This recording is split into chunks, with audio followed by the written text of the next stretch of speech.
আজকের রেসিপিটা হয়তো খুবই সাধারণ, যে কেউ বাড়িতে বানিয়ে নিতে পারে, কিন্তু এর স্বাদটা হচ্ছে একদম অসাধারণ।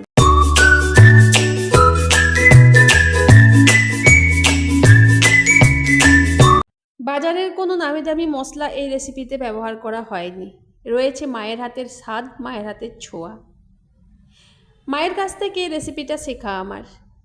কিভাবে কম মশলায় দুর্দান্ত রেসিপি রান্না করা যায় সেটা মাই আমাকে শিখিয়েছেন।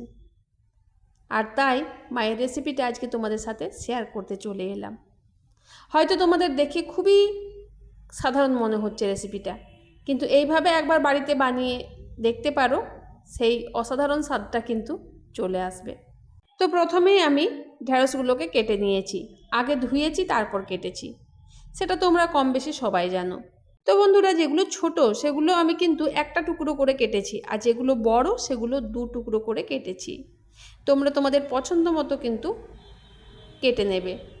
তারপর একটা কড়াই বসিয়ে দিয়েছি, খুব ভালো করে গরম করে নিয়েছি। কড়াইয়ে দিয়েছি পরিমাণ মতো সরষের তেল। তারপরে আমি কিন্তু ঢেঁড়সগুলো দিয়ে দিয়েছি। খুব ভালো করে কড়াইয়ে নাড়তে হবে, যাতে ঢেঁড়সের যে একটা লাল ভাব থাকে সেটা কেটে যায়। আমি খুব ভালো করে ভেজে নিয়েছি। ঢেঁড়সের গায়ের উপরে একটা আস্তরণ পড়েছে ভাজার, তো সেই রকম হলে কিন্তু তারপর নামিয়ে দেবে।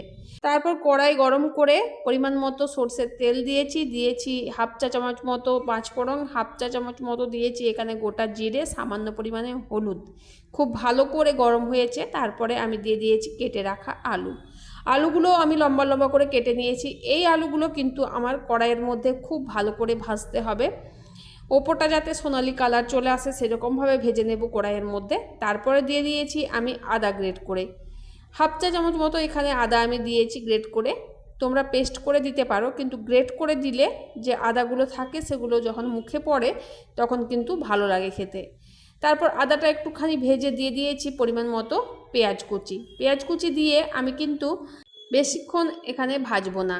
একটুখানি ভেজে তারপর দিয়ে দিয়েছি এখানে একটা টমেটো কুচিয়ে। টমেটোটাও কিন্তু আমি লম্বা করে কেটে দিয়েছি। তারপর দিয়ে দিয়েছি 4টে কাঁচা লঙ্কা, একটুখানি চিড়ে দিয়েছি কাঁচা লঙ্কাগুলো। তো তোমরা এগুলো পেস্ট করেও দিতে পারো, কিন্তু আমি এখানে সব কিছু গোটা গোটা রেখেছি। তার কারণটা হচ্ছে যখন ভাতের মধ্যে খাওয়া হবে এগুলো সবেরই কিন্তু স্বাদ পাওয়া যাবে। লঙ্কা, টমেটো, আদা সবেরই স্বাদ পাওয়া যাবে, তাই আমি আর সেগুলো পেস্ট করে দিইনি। দিয়ে দিয়েছি পরিমাণ মতো লবণ, পরিমাণ মতো হলুদ, আর দিয়েছি হাফ চা চামচ মতো এখানে জিরের গুঁড়ো। আর কোনো মশলা এখানে অ্যাড করতে হবে না, এই এক মশলাতেই কিন্তু বাজিমাত আজকের রান্নাটাতে। তো তারপর দেখো এখানে খুব ভালো করে আমার কষানো হয়ে গেছে। তারপর এখানে দিয়ে দেব রুম টেম্পারেচারে রাখা জল। তো নর্মাল জলটা ব্যবহার করছি, কোনো ইসুতুষ্ণ জল আমি এখানে ব্যবহার করিনি। তো জলটা দিয়ে ভালো করে নেড়ে চেড়ে এবার আমি এটা ফুটতে দেব যতক্ষণ না আলুগুলো সেদ্ধ হয়ে যায়। দিয়ে দিলাম পরিমাণ মতো এখানে চিনি, স্বাদটাকে বজায় রাখার জন্য। ফুটতে দিয়েছি এখানে ঢাকা দিয়ে। ঢাকা খুলে দেখছো খুব ভালো করে এখানে ফুটে গেছে। তো এই অবস্থায় আমি কি করব, যে ঢেঁড়সগুলো আমি ভেজে রেখেছিলাম সেই ঢেঁড়সগুলো কিন্তু আমি এখানে দিয়ে দেব। আলুটা এখানে আমার সেদ্ধ হয়ে গেছে, আমি নেড়ে চেড়ে দেখে নিলাম। তারপর যে ঢেঁড়সগুলো দিয়ে খুব ভালো করে এখানে মিশিয়ে তারপরে এটাও ঢাকা দিয়ে আমি ফুটতে দেব।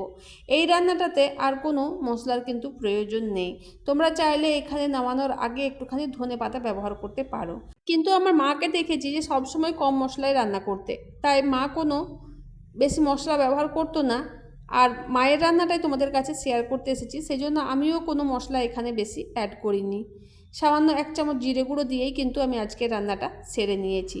এখানে খুব ভালো করে ফুটে গেছে, ঢেঁড়সগুলো খুব ভালো করে সেদ্ধ হয়ে গেছে, রান্নাটাও আমার কমপ্লিট হয়ে গেছে। এখানে তোমরা চাইলে এই অবস্থাতে একটুখানি ধনেপাতা ছড়িয়ে দিতে পারো।